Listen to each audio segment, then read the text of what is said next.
A different video. As we were doing Operation Christmas Child this year, we saw a few very interesting boxes. And I'm not talking about what was in the box. I'm talking about how they were marked. Now, I'm not sure if Operation Christmas Child even technically allows this, but I'm going to show you three different boxes that were marked in such a way that really helped us. And I'm not sure that every box receiver would have noticed the markings, but I will say that when we saw them, it helped us to know a little bit better which child to give the boxes to. So here are the three boxes, and I'm going to tell you why they were so helpful.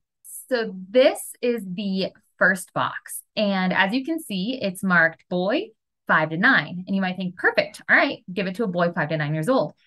And at first we saw that, and that's what we were going to do. But what I will say is that 5 to 9 years old is very different. A 5-year-old is pretty much a toddler. A 9-year-old is getting a lot older. So there's a huge age range. But if you look up at the top, it says 5-year, boy, 5-year. And so we knew before we even gave this box to a child that whatever was in it was packed on the edge of a 5-year-old, not a 9-year-old. So we knew before we even opened this box or handed it to a child that this box, the packer, had packed it with a child of 5 years of age in mind. And that really helped us to be able to gauge it and give it to a younger in that age range rather than an older boy. And so that was really helpful to us to see that up at the top. So this was marked normal, just like OCC says. And then up at the top, we saw boy 5-year-old. And so we made sure that we got it to a younger boy in that age group.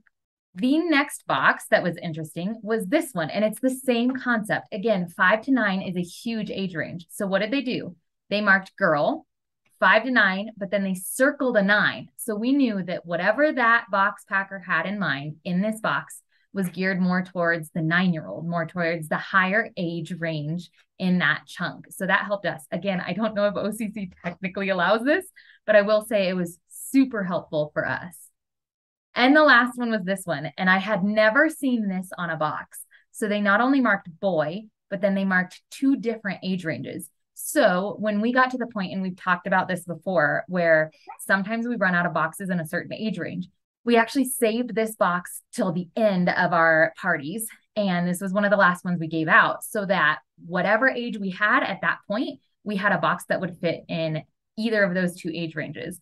And we were able to give that box, I believe we actually ended up giving it to a 2 to 4-year-old because that was the age that we needed at the time. But this allowed us to know that it would be suitable for either one of those age ranges.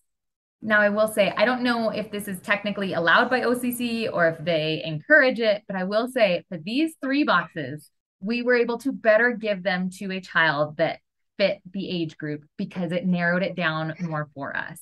So we enjoyed it. Like I said, I've never seen boxes marked like this, so I figured I would share it with you guys and just let you know. I'm not necessarily recommending it because I don't know if it's technically allowed, but I will say we enjoyed getting these 3 boxes that allowed us to give them in a way that fit better what was inside the box. I don't know if that makes sense, but if you want to see some of the parties where we gave out these Operation Christmas Child shoe boxes, I will put a link up here and up here to 2 of our parties. And make sure you subscribe if you have not done so. And that way you don't miss out on any of our videos in the future. And we will see you guys on the next video.